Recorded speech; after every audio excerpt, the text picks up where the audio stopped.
British సామ్రాజ్యపు సంకెళ్లు తెంచుకుని అప్పుడప్పుడే స్వేచ్ఛా వాయువులు పీల్చుకుంటున్న భారతావని అది. 1949వ సంవత్సరంలోనే విజ్ఞానమే భవిష్యత్తు తరాలను భావి భారత పౌరులుగా తీర్చిదిద్దుతుందనే భావించారో ఏమో తెలియదు కానీ ఆనాడే సరస్వతీపుత్రుడైన శ్రీ కొలసాని వెంకట సుబ్బయ్య గారు కొంతమంది మిత్రుల సహకారంతో తమ ఆలోచనలను ఆచరణలో పెట్టారు. అదే చిలుమూరు గ్రామంలో విద్యాకుసుమంగా వెలసింది. అదే శ్రీరామ రూరల్ కళాశాల. సుమన్ టీవీ ప్రేక్షకులకి నమస్కారం. ఈ రోజుల్లో ఒక స్కూల్ నడపడం అంటే బరువు బాధ్యతలు నేరేసుకోవడానికి, అలాంటిది ఒక 70 సంవత్సరాలు ఒక స్కూల్ నడపడం అంటే దాని వెనకాల ఎంతో కష్టం ఉండాలి. అలాగే విద్యార్థుల పట్ల అంకితభావం ఉండాలి. తల్లిదండ్రుల బాధ్యతను తమ బాధ్యతగా భుజాలను చేసుకునేది తప్ప 70 సంవత్సరాలు ఏ స్కూల్ నడపడం. చాలాసార్లు తక్కువ స్కూల్ మాత్రమే ప్రస్తుతం మన దేశంలో 70 సంవత్సరాలు బట్టి నడుపుతున్న ప్రైవేట్ స్కూల్స్ ఉన్నాయి. నేను చెప్పేది గవర్నమెంట్ స్కూల్ గురించి, ప్రైవేట్ స్కూల్స్. అటువంటి ఒక స్కూల్ 75 సంవత్సరాలు బట్టి నడుస్తున్న ఒక స్కూల్, అందరికీ తెలిసిన స్కూల్ ఇప్పుడు కొంచెం అప్గ్రేడ్ అవుతుంది. ఏంటి అని తెలిసిన ముందు స్కూలు మీ అందరికీ తెలిసింది, శ్రీరామ రూరల్ ఎడ్యుకేషన్ ఇన్స్టిట్యూట్.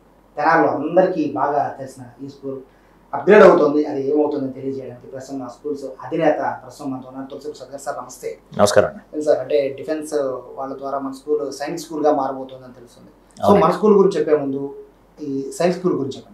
ముఖ్యంగా మేము 76 సంవత్సరాలు పూర్తి చేసుకుని 77వ సంవత్సరంలోకి వస్తున్నాం సార్. ఈ గడిచిన మా తాతగారు స్థాపించిన ఈ విద్యా సంస్థలు శ్రీ కొలసాని వెంకట సుబ్బయ్య గారు స్థాపించారు. తర్వాత శ్రీ కొలసాని మధుసూదనరావు గారు దీన్ని నడిపారు. తర్వాత నేను 1986 నుండి నేను నా సోదరులతో కలిసి ఈ ఇన్స్టిట్యూషన్ నడుపుతున్నాను. మేము ముఖ్యంగా ఇప్పుడు వచ్చిన ఒక గొప్ప బ్రేక్ త్రూ ఏంటంటే Srirama rural high school ministry of defence Sainik school society చేత సైనిక్ స్కూల్గా రికగ్నిషన్ పొందడం జరిగింది. సైనిక్ స్కూల్ అనగానే మీ అందరికీ తెలిసే ఉంటుంది, కోరుకొండ సైనిక్ స్కూల్ అందరికీ తెలిసింది, దాదాపు 60 సంవత్సరాల నుంచి ఉన్న సైనిక్ స్కూల్. అలాగే కలికిరిలో కిరణ్ కుమార్ రెడ్డి గారు చీఫ్ మినిస్టర్ ఉన్నప్పుడు వారు మరొక స్కూల్ని తీసుకురావడం జరిగింది. ఆంధ్రప్రదేశ్లో మొట్టమొదటిసారిగా ప్రైవేట్ సెక్టర్లో శ్రీరామ రూరల్ స్కూల్ ఒక సైనిక్ స్కూల్గా అవతరించింది. ఇది 2021లో మోడీ ప్రభుత్వం ఒక నిర్ణయం తీసుకోవడం జరిగింది.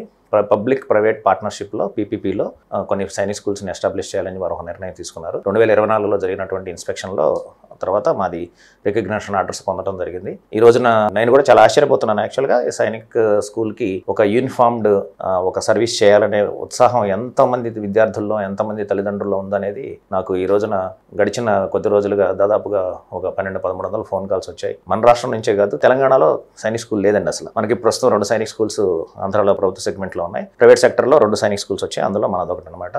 సో ఇది నాకు ఒక సుదీర్ఘ కాల స్వప్నం అనమాట. నేను గడిచిన ఒక 10 సంవత్సరాల క్రితం నేను కోరుకొండ సైనిక్ స్కూల్కి వెళ్ళడం జరిగింది చూడటానికి. ఒక రోజంతా అక్కడ గడిపాను. నా తోటి ఒక కరెస్పాండెంట్ ఆయన అక్కడ చదివి ఉండటం వల్ల ఆయనతో పాటు వెళ్ళడం జరిగింది. అక్కడున్న సిస్టమ్ అంతా చూసినప్పుడు నేను చాలా సంతోషపడ్డాను. నాకు ఇలాంటిది మనం కూడా ఒక రోజుకు చేయాలి అని చెప్పి ఆ రోజే నా మనసులో ఒక భావం ఏర్పడింది. ఆ తర్వాత సబ్సిక్వెంట్గా 2021లో చేసిన ప్రకటన ప్రకారం నేను దానికి అప్లై చేయడం, అలాగే ఈ రోజున రికగ్నిషన్ రావడం చాలా సంతోషం. మరి ఆంధ్రప్రదేశ్లో అనే కాదు, తెలంగాణ ఎక్కడైనా కానీ ఉన్న విద్యార్థులు ఒక బాధ్యత గల యాక్టివ్ ఎలర్ట్ రెస్పాన్సిబుల్ సిటిజన్, అన్ని విషయాలు తెలిసిన, ఒక అందరితో కలిసిపోగలిగే, దేశానికి సేవలు అందించగలిగే, చుట్టూ ఉన్న మనుషులను సంతోషపరచగలిగే వ్యక్తిగా రూపొందాలంటే శ్రీరామకు విచ్చేయండి అని చెప్పి చెప్తున్నాం. యాక్చువల్గా ఇప్పుడు వరకు సార్ నాకున్న ఇన్ఫర్మేషన్, అలాగే నేను చూసిన దాని ప్రకారం ఎంతోమంది నాకు తెలిసి 2 తెలుగు రాష్ట్రాల్లో ప్రముఖులు, వాళ్ళ మంత్రులు కావచ్చు, కేంద్ర మంత్రులు కావచ్చు, పొలిటికల్ నాన్ పొలిటికల్ ఎవరైనా కూడా ప్రముఖుల్లో దాదాపు 100 మందిని తీసుకుంటే అందులో ఒక 20-30% మన స్కూల్ నుంచి చదువుకున్న వాళ్ళే ఉన్నారు. అందులో ఐఏఎస్ ఐపీఎస్ అయిన వాళ్ళు కూడా. ఇప్పుడు మీరు ఆ స్థాయి నుంచి ఇప్పుడు పిల్లల్ని సైనికులుగా తయారు చేసే స్కూల్ దాకా మీరు ఎదుగుతున్నారు. బేసిక్గా అలా బాగుందా? ఇలా కూడా అంటే గడిచిన కొద్ది దశాబ్దాలుగా మేము చేస్తున్న పని ఎప్పటికప్పుడు అప్గ్రేడ్ అవుతూనే ఉన్నామండి. నేను 1986లో వచ్చాను ఇక్కడికి. నేను ఆర్ఈసీ వరంగల్లో ఎంటెక్ చేసి ఇక్కడికి వచ్చాను. 1987లో బహుశా రాష్ట్రంలో మొట్టమొదటిసారిగా ఒక స్కూల్లో మేము కంప్యూటర్ సెంటర్ సెటప్ చేయడం జరిగింది. ఆ రోజు నుంచి ఈ రోజు దాకా కూడా టెక్నాలజికల్ పరంగా ఎటువంటి మార్పులు చేర్పులు వచ్చినా కూడా వాటిని వెంటనే అడాప్ట్ చేసి ఈ స్కూల్కి తీసుకొచ్చి మన విద్యార్థులకు అందుబాటులో తీసుకురావాలి. అదే తీరుగా మేము గడిచిన కొద్ది సంవత్సరాలుగా సెంట్రల్ గవర్నమెంట్ ఆఫ్ ఇండియా నీతి ఆయోగ్ మాకు ఒక 20 lakhs శాంక్షన్ చేయడం జరిగింది. దాంతో మేము మన రోబోటిక్స్, డ్రోన్స్, 3D ప్రింటింగు, ఇట్లా ఆర్టిఫిషియల్ ఇంటెలిజెన్స్, స్క్రాచ్ కోడింగ్ ఇటువంటి అంశాలలో మా గడిచిన 5-6 సంవత్సరాలుగా విద్యార్థులకి కోచింగ్ ఇస్తున్నాం. ఎథికల్ హ్యాకింగ్, సైబర్ సెక్యూరిటీ ఇటువంటి సంబంధించిన ఎటువంటి కాంపిటీషన్ ఎక్కడ జరిగినా కూడా మన విద్యార్థులు వాటిలో పార్టిసిపేట్ చేయడం జరుగుతుంది. వాటిలో బహుమతులు కూడా గెలవడం జరుగుతుంది. సరే, బహుమతులు గెలవడం ఒక వంతు అయితే ముందు నేర్చుకోవడం, లేటెస్ట్గా వచ్చినటువంటి టెక్నాలజికల్గా వచ్చిన మార్పులు ఏంటి, ఈ రోజున తరగతి గదిలో ఉన్నటువంటి విద్యార్థి ఒక 10 సంవత్సరాల తర్వాత తను ఈ రోజు నేర్చుకుంటున్న అంశాలు ఏవి కూడా తను రేపు ఒక జాబ్ చేసే క్రమంలో వాటికి ఏమి సంబంధం లేని పరిస్థితి ఉండొచ్చు. ఎందుకంటే ఈ రోజున ప్రతి 6 నెలలకి మనం వాడే మొబైల్ మారుతోంది, మనం చూసే టీవీ మారుతోంది, మనం వాడే కంప్యూటర్ మారుతోంది. ఎప్పటికప్పుడు అప్గ్రేడెడ్ వర్షన్స్ వస్తున్నాయి. కాబట్టి మనం కూడా మన ఎడ్యుకేషన్లో ఎప్పటికప్పుడు అప్గ్రేడ్ అవ్వకపోతే మన విద్యార్థి వెనకబడిపోతాడు. అదే అంశంలో దాంట్లో భాగంగానే ముఖ్యంగా ఈ రోజున ప్రస్తుతం ఉన్నటువంటి యువతరంలో మనం చూస్తున్నది ఏంటంటే ఫిజికల్ ఫిట్నెస్ లేకపోవడం, డిసిప్లిన్ లేకపోవడం, దేశభక్తి లేకపోవడం, పెద్దలంటే గౌరవం లేకపోవడం, సమాజం పట్ల ఒక బాధ్యత లేకపోవడం, ఇలాంటి పరిస్థితులు చూస్తున్నాం. మాకేంటంటే శ్రీరామాల్లో చేరిన ప్రతి విద్యార్థి కూడా ఒక బాధ్యత గల పౌరుడిగా చుట్టూ ఉన్న తన కుటుంబం కావచ్చు, చుట్టూ ఉన్న మనుషులు కావచ్చు, ఒక టీంలో పనిచేసేటప్పుడు ఆ టీం అందరితో కలిసి పనిచేయగలగడం, ఇటువంటి అంశాలన్నీ నేర్చుకోవాలి, ఒక బాధ్యత గల పౌరుడిగా తయారవ్వాలని మా ఉద్దేశం. మేము అందుకే ఇప్పుడు ఉన్న ప్రైవేట్ స్కూల్స్ అన్ని కూడా ఎట్లా ఉన్నాయంటే కాంపిటీషన్, మిగతా స్కూళ్ళని చూసి మనం ఇంకేం చేయాలి, కాంపిటీషన్లో పిల్లల్ని పగలు రాత్రి తేడా లేకుండా చదువు మీద మాత్రమే దృష్టి పెట్టి రుద్దేస్తున్నారు. ఎంత దారుణంగా అంటే చెప్పకూడదు, పిల్లలు మానసికంగా కృంగిపోయే పరిస్థితి వచ్చేస్తుంది. బట్ మీరు మోరల్ వాల్యూస్ అంటున్నారు, ఫిజికల్ ఫిట్నెస్ అంటున్నారు. సో తల్లిదండ్రులు చెప్పరా ఏంటంటే మిగతా ప్రైవేట్ స్కూళ్ళలో చదువు 24 గంటలు 20 గంటలు చదువు అంటారు, మీరేమో చదువు టైంలో చదువు, మిగతా టైంలో ఫిజికల్ యాక్టివిటీస్, మిగతా యాక్టివిటీస్ అంటారు. సో తల్లిదండ్రులు ఏమంటుంటారు? శ్రీరామాల నుంచి విద్యార్థి వెళ్తాడు కానీ విద్యార్థుల నుంచి శ్రీరామ బయటకు వెళ్ళదు. సో ఎక్కడికి వెళ్ళినా కానీ శ్రీరామ గురించి మంచిగా చెప్పుకోవడం, ఎందుకంటే ఇక్కడ ఉన్న ఏర్పడినటువంటి అనుబంధాలు, వాళ్ళ ఉపాధ్యాయులు ఏర్పడినటువంటి ఆ ప్రేమ, అనురాగం, భయం అన్నీ ఒక సమపాళలో ఉంటాయి. కాబట్టి విద్యార్థి బయటకు వెళ్ళినా కూడా శ్రీరామాన్ని ఎప్పుడు మర్చిపోడు. సో మేము ఇక్కడ ముఖ్యంగా తల్లిదండ్రులకు ఏం చెప్తామంటే మీరు మార్కులు అడగండి, మార్పులు అడగండి. మార్కులు కాదు, మార్పులు ముఖ్యం. విద్యార్థి ప్రవర్తనలో మార్పు రావాలి, హ్యాండ్ రైటింగ్లో మార్పు రావాలి, స్పెల్లింగ్ మిస్టేక్స్ తగ్గాలి, కాంప్రహెన్షన్ పెరగాలి, చదివినప్పుడు అర్థం చేసుకోగలిగిన శక్తి పెరగాలి. సో ఇటువంటి అంశాల మీద మేము వాళ్ళ అవగాహన కల్పిస్తాం. అందుకనే మేము ఇక్కడ మాకు ప్రోగ్రెస్ రిపోర్ట్ అనే సిస్టమ్ లేదండి. మేము వచ్చిన తర్వాత విద్యార్థిని కూర్చోబెట్టి ఆ విద్యార్థి గురించిన పాజిటివ్ అంశాలు ఏవైతే ఉన్నాయో, ఏవైతే మార్పులు వచ్చినాయో వాటిని గురించి విద్యార్థి ముందు మేము డిస్కస్ చేస్తాం. విద్యార్థిలో ఉన్న లోపాల గురించి విద్యార్థి లేకుండా ఉపాధ్యాయులతో మాట్లాడి అవి ఎలా సరి చేయాలి, ఏం చేయాలని దాని గురించి ఒక పాజిటివ్గా, ఒక కన్స్ట్రక్టివ్ వేలో మనం అసెట్ అయ్యేట్టుగా మనం వర్క్ చేయాలి. మనం విద్యార్థిని నుంచోబెట్టి నువ్వు పనికిరావు, నువ్వు వెనకబడ్డావు, నువ్వు ఎలా అయిపోతావు అని మాట్లాడటం పూర్తిగా బాధ్యత రహితం. ఈ రోజున 8వ తరగతిలోనో 7వ తరగతిలోనో 10వ తరగతిలోనో విద్యార్థి 10 సంవత్సరాల తర్వాత ఏం కాబోతున్నాడని డిసైడ్ చేయడానికి మీకు నాకు ఎవరికి హక్కు లేదండి. ఎందుకంటే ప్రతి విద్యార్థి కూడా భవిష్యత్తులో ఒక ఉన్నతమైన స్థానానికి చేరతాడనే ఒక ఆశావాహ దృక్పథంతోనే మనం పనిచేయాలి. ఎందుకంటే ఆ విద్యార్థి చదువులో రాణించకపోవచ్చు, వివిధ అంశాలలో తనకు ప్రావీణ్యత ఉంటుంది. ఆ ప్రావీణ్యతను ఉపయోగించుకుని తన పైకి రావడానికి అవకాశం ఉంది. దాన్ని మనం దృష్టిలో ఉంచుకోవాలి.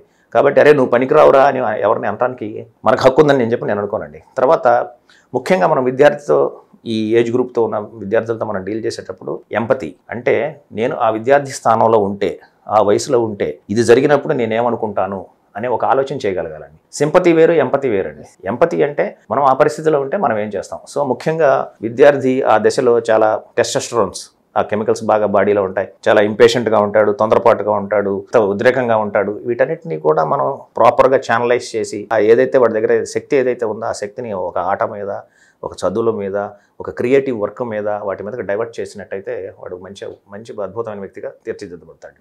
ఇప్పుడు ఉన్న కాంపిటీషన్ స్కూల్లో మార్కులే ప్రామాణికం. ఎన్ని ఎక్కువ మార్కులు వస్తే పిల్లవాడికైనా స్కూల్కి అంత పేరు చేసే పరిస్థితి ఉంటుంది. మీరు మొదటి చెప్పిన మోరల్ వాల్యూస్ ఇవన్నీ నేర్పిస్తున్నారు కదా.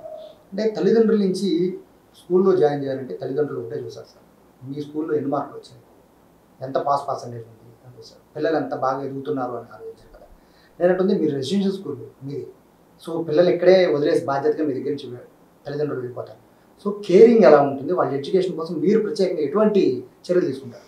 సో మనం ఎప్పుడైతే ప్రతి విద్యార్థిని ఒక వ్యక్తిగా, ఒక ఇండివిజువల్గా ఎప్పుడైతే మనం గుర్తిస్తామో అప్పుడే మనకి ఆ విద్యార్థి గురించిన సమస్యలన్నీ అర్థమవుతాయండి. ఇప్పుడు మనకేమవుతుందంటే ఒక క్లాస్లో ఒక 40 మంది ఉంటే 40 మంది వ్యక్తుల సమూహం, 40 మంది వ్యక్తిత్వాల సమూహం అది.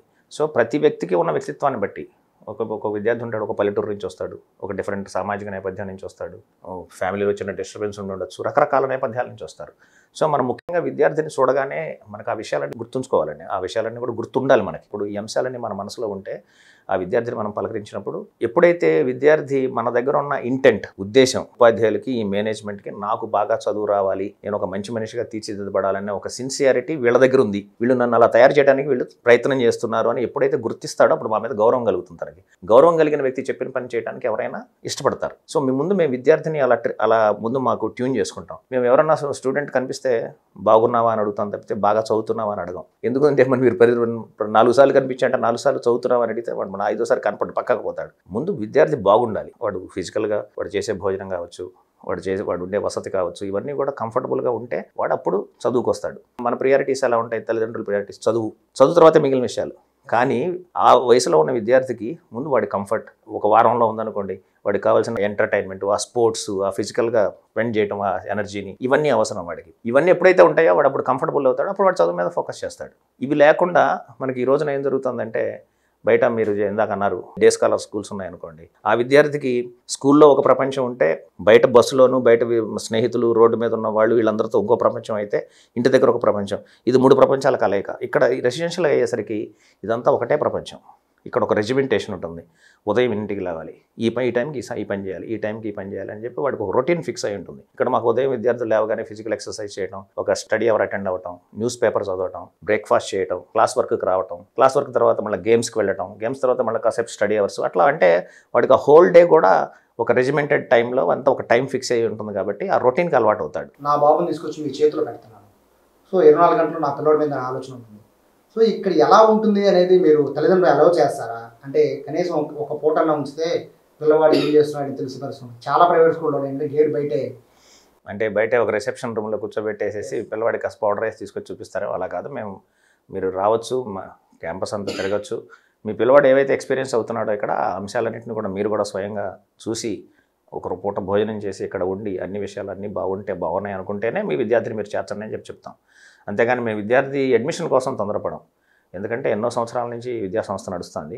ఇక్కడ ఈ విద్యా సంస్థలో ఉన్నటువంటి పరిస్థితులు, ఇక్కడ ఉన్నటువంటి రొటీను, ఇక్కడ ఉన్నటువంటి ఫుడ్, ఈ కంఫర్ట్స్, ఇవన్నీ కూడా మీ వాడికి సరిపోతాయా లేదా అనేది మీరు ఒక ఆలోచన చేసి దాన్ని బట్టి నిర్ణయం తీసుకోమని చెప్తాం. అంతేగాని వాడిని తొందర పెట్టి మనం అడ్మిషన్ చేయమని చెప్పి అడగం. తర్వాత విద్యార్థికి 300 రోజుల పాటు యాజమాన్యం కానీ, ఇక్కడ పనిచేసే ఉపాధ్యాయ బృందం కానీ ఎప్పుడు కూడా టచ్లో ఉంటారు. ప్రతి విద్యార్థిని పేరు పెట్టి పలకరించే చనువు ఉంటుంది. విద్యార్థిని చూడగానే వాడు ఏ ఊరు నుంచి వచ్చాడు, వాళ్ళ నేపథ్యం ఏంటి, అదంతా కూడా గుర్తుంటుంది. ఇదంతా కూడా మనం ఆ విద్యార్థికి ఎప్పుడైతే ఇదంతా క్రియేట్ చేస్తామో వాడు ఆటోమేటిక్గా మనుషులకి, మనసులకి దగ్గర అవుతాడండి. వాడు ఎప్పటికే మర్చిపోడు. ఇదే మీరు వేల మంది సంఖ్యలో ఉన్న 100ల కొద్ది బ్రాంచ్లు ఉన్న ఇన్స్టిట్యూషన్లో పెడితే వాడికి ఒక రోల్ నెంబర్ అవుతాడేమో తప్ప వాడికి ఎటువంటి ఇండివిజువల్గా గుర్తింపు ఉండదు. అదొక క్రైసిస్. అది ఇక్కడ ఒక డౌట్ ఏంటంటే సార్, ప్రైవేట్ స్కూల్ అంటే తప్పుగా అనుకోవద్దు, ప్రైవేట్ స్కూల్ ఎట్లా ఉంటుందంటే పబ్లిసిటీ బీభత్సంగా ఉంటుంది. ఎడ్యుకేషన్ సంగతి సెకండ్ విషయం. పబ్లిసిటీ బాగున్నప్పుడు అన్ని స్కూళ్ళు కూడా వాళ్ళు ర్యాంకుల్లో కూడా చూపించుకుంటారు. అంటే మీరు 75 సంవత్సరాలు అవుతుంది, ఎందుకని పబ్లిసిటీకి దూరంగా ఉంటున్నారు, కానీ అడ్మిషన్లు మాత్రం అద్భుతంగా అయిపోతుంది. సీక్రెట్ తెలిస్తే మిగతా స్కూల్ కూడా ఫాలో అవుతారు. అంటే ఇక్కడి నుంచి మా ఫాదర్ డైలాగ్ అండి. మా ఫాదర్ అనేవాళ్ళు, శ్రీరామాల నుంచి బయటికి వెళ్ళే వాళ్ళంతా కూడా శ్రీరామ అంబాసిడర్స్ రా అని చెప్పేవాళ్ళు. ఆయన ఒక విద్యార్థి ఇక్కడ ఉండి ఒక 4 సంవత్సరాలు 5 సంవత్సరాలు చదువుకున్న తర్వాత ఇక్కడ తను అనుభవించిన విషయాలన్నింటినీ కూడా మనసుకు దగ్గరగా తీసుకుని, ఇక్కడ ఉన్న ఉపాధ్యాయులతో ఒక అనుబంధం ఏర్పరచుకొని, యాజమాన్యంతో ఒక అనుబంధం ఏర్పరచుకొని బయటకు వెళ్ళేటప్పుడు ఇగో నా వాళ్ళను వదిలేసి నేను బయటకు వెళ్తున్నాననే ఒక భావంతో బయటకు వెళ్తాడు. అందుకని ఎన్ని సంవత్సరాలు గడిచినా కూడా విద్యార్థులు మమ్మల్ని మర్చిపోరు. మీకు ఒక చిన్న ఉదాహరణ చెప్తారు. నేను 86లో వచ్చాను. 86లో వచ్చినప్పుడు ఉన్న విద్యార్థులు 89లో 10th క్లాస్ రాశారు. వాళ్ళు ఈ మధ్య ఒక 15-20 మంది స్టూడెంట్స్ వచ్చారు. వాళ్ళంతా ఎక్కడెక్కడో ఉన్నారు. వాళ్ళంతా డాక్టర్స్, సాఫ్ట్వేర్ ఇంజనీర్స్, ఒక అతను ఇక్కడ కేంబ్రిడ్జ్లో పనిచేస్తారు. వీళ్ళందరూ కలిసి అనుకుని వచ్చారు. ఎన్ని సంవత్సరాల తర్వాత? 89 తర్వాత దాదాపు 35 సంవత్సరాల తర్వాత వచ్చారు. వచ్చి వాళ్ళకి అప్పట్లో తెలుగు టీచ్ చేసిన ఆచార్య గారు 1980 నుంచి ఆయన తెలుగు చెప్తున్నారు. ఆ మాస్టర్ని తీసుకొచ్చి ఆయనకి ₹1,00,000 నగదు బహుమతి ఇచ్చారు. ఆ విద్యార్థులు ఆ రోజుల్లో అక్కడ మాకు డబ్బు కట్టే చదువుకున్నారు. మేము గర్వించే అంశం ఏంటంటే ఆ విద్యార్థులు బయటకు వెళ్ళినా కూడా శ్రీరామ వాళ్ళ నుంచి బయటకు వెళ్ళలేదు. శ్రీరామ మీద వాళ్ళకున్న ప్రేమ, గౌరవం తగ్గలేదు. ఈ రోజున మీకు ఎన్ని చోట్ల రెసిప్రొకేషన్ జరుగుతుందో మీకు ఒక అవగాహన ఉండే ఉంటుంది. సో ముఖ్యంగా మేము ఆ భావన, ఇది మా స్కూలు, మా మాస్టర్ అని ఇటువంటి భావం ఇప్పుడు ఇవన్నీ గడిచిన 20-25 సంవత్సరాలుగా వచ్చిన కార్పొరేటైజేషన్ ఏదైతే ఉందో ఆ కార్పొరేటైజేషన్లో భాగంగా పాఠశాలలో చదివే విద్యార్థి ఏమనుకుంటున్నాడంటే నేను డబ్బు కడుతున్నాను కాబట్టి వీళ్ళు నా చదువు చెప్తున్నారు అంటే ఫోకస్ అంతా కూడా డబ్బు మీదకి వచ్చేసింది. ఇంతకుముందు అలా కాదు. గురుగారు ఏం చెప్తున్నారు, గురుగారు వాళ్ళకి చెప్పారు, గురుగారు ఈ పని చేయమన్నారు, గురుగారు ఇది చేయాలి మనం, ఇటువంటి ఒక పవిత్రత ఉండేది ఈ గురు శిష్యుల మధ్య అనుబంధంలో, స్కూల్కి విద్యార్థికి ఉండే అనుబంధంలో. ఇవంతా కూడా పూర్తిగా లాస్ట్ అండి. అయినా కూడా ఈ రోజుకి మేము పూర్తిగా అదే అంశం మీద చాలా ఆశాభావంతో విద్యార్థులు మంచి మనుషులుగా తయారవ్వాలి, మంచి మార్కులు తెచ్చుకునే మిషన్లుగా కాదు. వాడు రేపు సాఫ్ట్వేర్ ఇంజనీర్ అవుతాడేమో కానీ అమ్మా నాన్నని ప్రేమగా పలకరించిన వాడు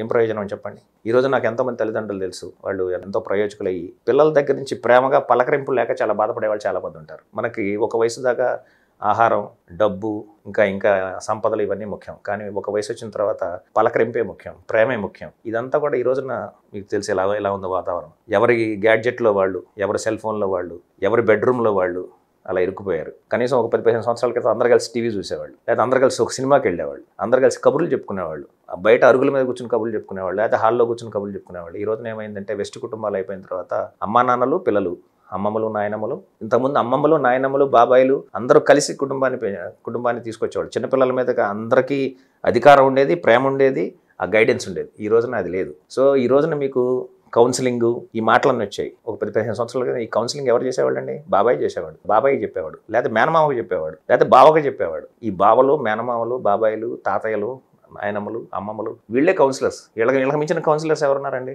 ఈ రోజున కౌన్సిలింగ్ తీసుకోవాల్సిన అవసరం ఏముందండి? అంటే కుటుంబ వ్యవస్థలో వచ్చిన మార్పులు అంటే ఈ రోజున ఆధునికీకరణ జరిగింది, ఉద్యోగాల కోసం అందరూ పట్టణాలకు వెళ్ళటం జరుగుతుంది.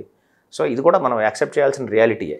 కానీ పిల్లలు వేరే స్కూల్లో చదివి మీ దగ్గరకు వస్తారు కొంతమంది, అంటే ఎల్కేజీ నుంచి రాకపోయినా ఒక 4th, 5th, 6th, బట్ అక్కడ ఎడ్యుకేషన్ సిస్టమ్గా అలవాటు పడి ఉంటారు. మీరు ఇలా మోరల్ వాల్యూస్ నేర్పించాలి, సమాజంలో ఎలా బ్రతకాలి, ఎలా జీవించాలి, ఇవి కూడా కలిపి నేర్పిస్తూ ఉంటారు. పిల్లల్లో ఏంటి స్కూల్ డిఫరెంట్గా ఉంది, ఏంటి ఇవన్నీ నేర్పిస్తున్నారు అనే క్వశ్చన్ ఏమైనా వచ్చినాయి? అంటే నేను చాలామంది అడుగుతారండి, మాకు ఇట్లా ఎప్పుడు చెప్పలేదు సార్ అంటారు. ఇప్పుడు మనం చదువు అంటే ఒకటే సార్, తప్పు ఒప్పు ఏంటో తెలుసుకోవటం, మంచి చెడు ఏంటో తెలుసుకోవటం. ఈ తప్పు ఒప్పుల్లో నేను చాలామంది చాలా పెద్ద ప్రోగ్రెస్ రిపోర్ట్లో చాలా మంచి మార్కులు తీసుకొస్తారు. నా ప్రోగ్రెస్ రిపోర్ట్ పక్కన పెట్టి తెలుగులో నీ గురించి, మీ కుటుంబం గురించి ఒక వ్యాసం రాయి, ఇంగ్లీష్లో ఒక చిన్న వ్యాసం రాయి, ఇట్లా రాయిస్తాను. అంటే వాడిలో భావ వ్యక్తీకరణ, భాష వాటి మీద పట్టుందా లేదా? మాకు ఆయన అవసరం లేదు. మాకు నువ్వు 9th క్లాసులో పలానా పాఠం నుంచి పలానా అట్లా అడగం. వాడికి ఆ బేసిక్గా ఎలిమెంటరీగా అవి ఉన్నాయా లేదా చూస్తాం. విద్యార్థి ఇక్కడికి వచ్చిన తర్వాత తప్పు రాస్తే తప్పుని తప్పు అని చెప్పి సర్కిల్ చేసి దానికి మళ్ళీ ఇంపోజిషన్ రాయటం, ఆ తప్పు తెలుసుకోవటం చెప్తాం. తప్పు చేయటం సహజం. తప్పు నుంచి ఆ తప్పుని మళ్ళీ తిరిగి రిపీట్ చేయకుండా ఉండటమే చదువు అండి. ఆ చదువు నేర్చుకోవటం అంటే తప్పుని తిరిగి చేయకుండా ఉండటమే. అది ఆ తప్పు అనేది నేను చెప్పే సింపుల్గా రిటర్న్గా ఒక పరీక్ష కాదు, లేదా ఇంకోటి కాదు. మన జీవితంలో కూడా ఎన్నో తప్పులు చేస్తాం, మన ప్రవర్తన పరంగా, వయసు పరంగా తప్పులు చేస్తాం. ఆ తప్పు నుంచి మనం చేయాల్సింది ఏంటి? అది తప్పు అని తెలుసుకోవడమే చదువు. ఆ చదువు ఇవ్వడం కోసం మేము ప్రయత్నం చేస్తాం. ఇక్కడికి వచ్చిన తర్వాత విద్యార్థులు చాలామంది సార్ ఇట్లా మేము స్పెల్లింగ్ మిస్టేక్స్ రాస్తే మాకు ఇంతకుముందు రైట్ వేసేసారు సార్, మార్కులు వేసేసారు సార్ అని చెప్తారు. కాదమ్మా, తప్పు తెలుసుకోవాలి, తప్పులు తెలుసుకోవటమే చదువు అని చెప్తాం మేము. అది సార్ తల్లిదండ్రులతో మీకు కనెక్టివిటీ ఉంటుంది, పిల్లలతో, ఈ ఊరితో. సో నాకు తెలిసి ఈ తరాలు మొత్తం మీకు మంచి కనెక్టివిటీ ఉంటుంది. కానీ మీకు ఇక్కడి నుంచి కాదు, మిగతా జిల్లాల నుంచి, పక్క రాష్ట్రాల నుంచి కూడా ఫోన్లు వస్తున్నాయి అడ్మిషన్స్ కోసం. సో అలాంటి వాళ్ళందరికీ ఇక్కడ మనకి రెసిడెన్షియల్ స్కూల్స్ వరకు మనం ప్రొవైడ్ చేస్తున్నాం సార్. ఇక్కడ ఏంటంటే మిగతా జిల్లాలకి తీసుకువెళ్ళాలి అనే ఆలోచన చాలా మందిలో వచ్చింది. నేను కొంతమంది అడిగితే వాళ్ళు కూడా అన్నారు, ఎందుకంటే సింగిల్ స్కూల్తో ఆగిపోయారు, మిగతా జిల్లాలో ఎందుకు పెట్టారు అనేది. సో దాని మీద ఏం చెప్తారు? ఎందుకంటే మీరు ఎక్స్ప్లెయిన్ ఎందుకు చెప్పారు? ఇప్పటివరకు చేయని పని గురించి ఎందుకు చేయలేదో ఆలోచించడం అనవసరం. నా ఉద్దేశం ఈ నిమిషంలో బతకాలనేదే నా ప్రిన్సిపల్. నా పిల్లలకు కూడా అదే చెప్తాను, live in the minute and plan for the future. మా తాతగారు వెంకట సుబ్బయ్య గారితో ప్రారంభమైన ప్రయాణం, తర్వాత నాన్నగారు, తర్వాత నేను, ఇప్పుడు మా అబ్బాయి శ్రీకాంత్ కూడా ఇదే ఫీల్డ్లోకి వచ్చారు. కాబట్టి maybe will plan that. So ఇప్పుడు ఆల్రెడీ మీకు నడుస్తున్న స్కూల్, సో ఇప్పుడు కొత్తగా మీరు సైన్స్ స్కూల్ కూడా ఇంకా దాన్ని హై లెవెల్లో తీసుకెళ్ళిపోతున్నారు. ఎవరైతే ఇందులో చేరాలి, అడ్మిషన్ కావాలి అనుకున్న వాళ్ళకి, బేసిక్గా ప్రైవేట్ స్కూల్లో మీకు తెలియదే ఉంది సార్, ఒక 3-4 స్టెప్పులు దాటి కలవాల్సి ఉంటుంది. బట్ మన స్కూల్లో పరిస్థితి ఒకవేళ మిగతా జిల్లా నుంచి ఎవరు ఎక్కడి నుంచి వచ్చినా కానీ నన్నే కలుస్తాను డైరెక్ట్గా. గూగుల్లో నా నంబరే ఉంటుంది, నాకే ఫోన్ కాల్ వస్తుంది. అంటే మేము ఆ పర్సనల్గా మేము అది వి విల్ టేక్ ఇట్. విద్యార్థితో పరిచయం అవ్వటం అనేది ఆ విద్యార్థుల తల్లిదండ్రులతో కలిసి వచ్చినప్పుడు వాళ్ళలో ఉండే వాళ్ళ ఆలోచనలు, వాళ్ళ ఆశలు, వాళ్ళ కోరికలు ఇవన్నీ అర్థం చేసుకోవడం కూడా చాలా ఇంపార్టెంట్. అలాగే మేము విద్యార్థికి మొదటిసారిగా పెట్టిన అసెస్మెంట్ ఏదైతే ఉంటుందో ఆ అసెస్మెంట్ కూడా మాకు wear the student is right now, ఎక్కడ ఉన్నాడో ఆ విద్యార్థి స్థాయి ఎక్కడ ఉందనేది మాకు తెలియటం చాలా ముఖ్యం. అక్కడి నుంచి వాడికి జరగాల్సిన పని ఏంటి, ఇంకా ఎక్కడెక్కడ ఏం ఇంప్రూవ్ అవ్వాలి, ఏ సెగ్మెంట్స్లో ఇంప్రూవ్ అవ్వాలి, వాటన్నిటి గురించి స్పెసిఫిక్గా వర్క్ చేయడం మొదలెడతాం. చాలా విద్యా సంస్థలు చాలా జరిగే పని ఏంటంటే వెనకబడిన విద్యార్థికి అసలు అడ్మిషనే లభించదు. ఇక్కడ మేము వెనకబడిన విద్యార్థిని ఆహ్వానిస్తాం, వాడిని బాగు చేసేందుకు పూర్తిగా ప్రయత్నం చేస్తాం. అలా బాగుపడిన ఎంతోమంది విద్యార్థులు మాకు ఎప్పుడు జీవితాంతం మాతో ఎప్పటికప్పుడు టచ్లోనే ఉంటారు, మాతో ఎప్పుడు మాట్లాడుతూనే ఉంటారు. ఎందుకంటే ఇక్కడ మా దగ్గర ముఖ్యంగా స్కూల్ అంటే మీకు తెలుసు కదా, ఫార్మేటివ్ ఇయర్స్. ఆ ఫార్మేటివ్ ఇయర్స్లో వాళ్ళ మెదడు మీద ఒక బలమైన ముద్ర వేసి, అది ఒక మంచి ముద్ర, మంచి మార్పులు, మంచి ప్రవర్తన, ఆ చదువు గురించిన అంశాలు, వీటన్నిటి గురించి ఒక బలమైన ముద్ర వేస్తే అది వాళ్ళ జీవితం అంతా కూడా క్యారీ అవుతుంది. మీరు చూడండి, స్కూల్లో చెప్పిన ఉపాధ్యాయులు గుర్తుంటారు, ఇంటర్మీడియట్లో చెప్పిన విద్యార్థులు కొంత గుర్తుంటారు, డిగ్రీ చెప్పిన విద్యార్థులు దాదాపుగా గుర్తున్నారు. అంటే మనకు ఎప్పుడైతే మనకు ఒక ఆలోచన, మనం ఒక మనిషిగా తీర్చిదిద్దబడే సమయంలో మన మీద ఎవరైతే బలమైన ఇంప్రెషన్స్ వేస్తారో, ఎవరైతే కొట్టిన మాస్టర్ కూడానండి, మాస్టర్ కొట్టుండొచ్చు, తిట్టుండొచ్చు, కానీ వాళ్ళ గురించి కూడా చాలా మంచి జ్ఞాపకాలు పెట్టుకునే అవకాశం ఉంటుంది స్కూల్ విద్యార్థులకు. అందుకని ముఖ్యంగా ఈ విద్యార్థులను తీర్చిదిద్దే ఈ సమయంలో ఫార్మేటివ్ ఇయర్స్ ఏవైతే ఉన్నాయో 3 సంవత్సరాల నుంచి దాదాపుగా 6, 7, 8 తరగతులు వచ్చేసేసరికి విద్యార్థికి ఒక వ్యక్తిత్వం అనేది ఏర్పడిపోతుంది. అది మంచి వచ్చాడో ఏంటో అది మనం తర్వాత భవిష్యత్తులో చెప్పగలం. కాబట్టి ఆ సమయంలో మనం విద్యార్థికి అందించవలసినటువంటి మన ఏవైతే బాధ్యతలు, పనులు, వాడికి ఉన్న హక్కులు, వాడి చుట్టూ ఉన్న ప్రపంచం, వీటన్నిటి గురించి వాడికి ఒక అవగాహన కల్పిస్తే వాడు ఒక మంచి మనిషి అవుతాడు. మేము ఇక్కడ మా విద్యార్థులకి మేమేం చెప్తామంటే, మేము ఇచ్చే ఎక్స్పోజరు, మేము ఇచ్చే వాళ్ళకి ఇచ్చే నాలెడ్జ్, వీటన్నిటిని బట్టి what you want to be in the future. So you have to plan for yourself, not your father, not your mother, not your uncle. వాళ్ళకి అది ప్లాన్ చేయాల్సింది. నీకున్న శక్తి ఏంటి, నీకున్న ఎబిలిటీస్ ఏంటో నువ్వు అర్థం చేసుకో. ఏదైతే ఇంట్రెస్ట్గా ఉందో దాని గురించి నువ్వు ఒక నిర్ణయం తీసుకునే స్థాయికి రావాలంటే వీడికి ఎక్స్పోజర్ కావాలి. వీడు ఒక 4 యూనివర్సిటీలు తిరగాలి, 4 చోట్లకు వెళ్ళాలి, 4 కాంపిటీషన్స్కి వెళ్ళాలి, కాంపిటీషన్స్లో గెలవాలి, ఓడిపోవటం కూడా ఒక గొప్ప గుర్తింపు. నేను మా విద్యార్థులకి ఫ్రీక్వెంట్గా చెప్పే ఒక శుద్ధి జోక్ అనుకోండి, అమ్మ అట్టేస్తుంది, మొదటట్టు మాడుద్ది, అది పక్కన పెట్టేస్తుంది, తర్వాత 2 అట్టు. అమ్మ మొదటట్టు మాడిందని ఆత్మహత్య చేసుకోదు కదా, 2 అట్టు 3 అట్లు అన్నీ వేసి పెట్టదు కదా, మొదట చిన్న అట్టేస్తారు, చూసారు కదా, తీసి పక్కన పెడతారు. అంటే ఏ ప్రయత్నం చేసినా కూడా ఆ ప్రయత్నంలో ఫెయిల్యూర్ కూడా ఒక భాగమే. మనం రోజు ఆడతాం అనుకోండి, ఒకరోజు గెలుస్తాం, ఒకరోజు ఓడిపోతాం. జీవితం అంటేనే అది. జీవితం అంటే గెలుపోవటంల సమ్మేళనం. ఈరోజు మనం ఏదో చేస్తున్నామంటే, అద్భుతంగా పైకి వెళ్తామంటే అక్కడ ఏదో చిన్న ఎదురు దెబ్బ తగులుతుంది. ఆ ఎదురు దెబ్బ నుంచి మనం ఇంకా పైకి వెళ్ళడానికి ఏం చేయాలో నేర్చుకోవాలి. అంతేగాని ఐఐటీలో చేరి 3వ సంవత్సరంలో పలానా సబ్జెక్టులో మార్కులు తక్కువ వచ్చిన బిల్డింగ్ నుంచి పడి దూకి చనిపోయే టెంపర్మెంట్తో పిల్లల్ని పెంచడం ఎంతవరకు కరెక్ట్ అండి? పిల్లవాడు పెరిగే క్రమంలో కేవలం ఫిజిక్స్, కెమిస్ట్రీ, మ్యాథ్స్లు నేర్చుకోవడమే కాదు, ఎలా బతకాలో కూడా నేర్చుకోవాలి, ఎలా బతుకుని ఎదిరించాలో కూడా నేర్చుకోవాలి. ఒక సిచ్యువేషన్ వస్తే ఆ సిచ్యువేషన్లో ఎలా బలంగా నిలబడాలో కూడా నేర్చుకోవాలి. అంతేగాని ఈ రోజు నాకు ఇది జరిగింది కాబట్టి నేను ఓడిపోయాను అనుకుని జీవితాన్ని ముగించేద్దామంటే అది కరెక్ట్ కాదు కదా. ఆ టెంపర్మెంట్ పిల్లలకు నేర్పించాలి. పిల్లలు చెప్తారు, ఫైనల్గా చెప్పండి, చూస్తున్న వ్యూవర్స్కి, అందులో తల్లిదండ్రులకి చాలా మంది రాంగ్ స్టెప్ వేసి ఇంకా తప్పని పరిస్థితుల్లో ప్రైవేట్ స్కూల్లో చదివిన వాళ్ళు ఉన్నారు. సో వాళ్ళు మీలాంటి వాళ్ళని అప్రోచ్ అవ్వాలి, లేకపోతే వాళ్ళ పిల్లలు వెనకబడి ఉన్నారు, వాళ్ళకి ఏం చెప్తారు? అటువంటి తల్లిదండ్రులకి ఏమి చేయలేని నిస్సహాయ స్థితిలో ఉంటారు, తప్పని పరిస్థితిలో ఉంటారు. సో అటువంటి తల్లిదండ్రులకి సో జనరల్గా ఏం జరుగుతుందంటే, ఇది 40వ సంవత్సరం, 25 విద్యా సంవత్సరం, నేను స్కూల్లోకి వచ్చి 40వ సంవత్సరం. తల్లిదండ్రులకి, విద్యార్థులకి ఇంటిలో రకరకాల వాతావరణాలు ఉంటాయండి. ఇంట్లో చాలా గారాబం చేస్తారు ఒక వయసు వచ్చేదాకా, చాలా బాగా చూస్తారు. వాడికి ఐస్ క్రీమ్లు కావాలంటే ఐస్ క్రీమ్లు, సైకిల్ ఏం కావాలంటే అది కొనిస్తారు. వాడికి ఎప్పుడైతే టీనేజర్ అవుతాడో అక్కడి నుంచి వాడు సొంత అభిప్రాయాలు ఏర్పరచుకోవడం మొదలెడతాడు. ఈ సొంత అభిప్రాయాల మీద ఉండే ప్రభావం ముఖ్యంగా వాడు పెరిగిన ఆ ఊరు, ఆ బజారు, ఆ స్నేహితులు, వాళ్ళందరూ ఉంటాడు. వాడికంటే వయసులో పెద్దవాళ్ళ నుంచి వాడు ఇమిటేషన్తో నేర్చుకునే చెడు పనులు, మంచి నేర్చుకోవడం కష్టం, చెడు నేర్చుకోవడం తొందరగా నేర్చేసుకుంటారు. సో వీటి ప్రభావం ఎంతైనా ఉంటుంది. సో వీటి నుంచి బయటకు రావాలంటే వాడికి ఇమ్మీడియట్గా ఏదో కొత్త ప్రదేశం కావాలి. అక్కడ గడిచిన 19 సంవత్సరాలుగా ఎవరైతే విద్యార్థులు అల్లరి చేస్తారో, ఎవరైతే విద్యార్థులు చదువులు తక్కువగా ఉన్నారో, డిఫరెంట్ బ్యాచెస్లో వాళ్ళంతా నా ఫ్రెండ్స్. నాతో పాటు సాయంత్రం వాకింగ్కి వస్తారు, నాతో పాటు కబుర్లు చెప్తారు, అన్నీ చేస్తారు. ఎక్కడైతే మన విద్యార్థిని నువ్వు అల్లరి చేస్తున్నావు, నువ్వు చదవట్లేదు, నువ్వు పనికిరావు అని ఇట్లా ముద్రలు వేసి పక్కన పెడతామో అది చాలా ప్రమాదం. మా ఫాదర్ నాకు ఒకటి చెప్పారు, విద్యార్థి గురించి ఎన్నో విషయాలు మనకు తెలుస్తాయి, వాళ్ళ పేరెంట్స్ చెప్తారు, మీరు చెప్పినట్టుగానే బయట పెరిగినప్పుడు చాలా వాటన్నిటిని మనం గుప్పిట్లో ఉంచుకోవాలి. పిల్లవాడి ముందు మనం ఏమి ఎరగనట్టుగానే ఉండాలి. వాడిని నువ్వు మీ ఇంటి దగ్గర ఇలా చేసావు, నువ్వు ఇలా చేసావు, నువ్వు పనికిరావు అని మనం ముద్ర వేస్తే వాడు నిజంగా నేను పనికిరాను అనుకుంటాడు. సో మనం పాజిటివ్ అసర్షన్స్ వాడి మీద ఎలా మనం ఒక సానుకూలంగా మనం ప్రవర్తించి వాడిని దగ్గరకు తీసుకుని చేస్తే ఎవరైనా కానీ బ్రహ్మాండంగా బాగుపడతారు. నాతో పాటు ఖమ్మం నుంచి ఒక విద్యార్థి చదువుకున్నాడు, ఆయన పేరు కూడా చాలా మంది తెలుసు. ఆయనకి ఈ రోజున చాలా మాల్స్ ఉన్నాయి, ఇంజనీరింగ్ కాలేజీలు ఉన్నాయి, చాలా ఉన్నాయి. తను 77లో నాతో పాటు ఇక్కడ చదువుకున్నాడు. చాలా ప్రతికూల పరిస్థితుల్లో ఇక్కడికి వచ్చాడు. తనని 2013లో ఇక్కడ ఒక ఓల్డ్ స్టూడెంట్స్ మీట్కి పిలిచావు. తను ఒక బెంచ్ కార్లో వచ్చాడు. తను చెప్పాడు, నేను ఇక్కడ చేరేటప్పుడు నా పరిస్థితి ఇది, నేను ఇక్కడ నేర్చుకున్న వాల్యూస్తో నేను ఈ రోజున ఇట్లా జీవితంలో పైకి వచ్చాను అని చెప్పి. సో ఎవరికైనా కానీ జీవితంలో మనం ఎవరైనా కావచ్చండి, వాడు ఇంకా ఇక్కడ నుంచి 10 సంవత్సరాల్లో బాగుండాలి, 5 సంవత్సరాల్లో బాగుండాలనే కోరుకుంటాం కానీ చెడిపోవాలని అనుకోం కదా. అంటే శ్రీశ్రీ సామెత ఉంది కదా,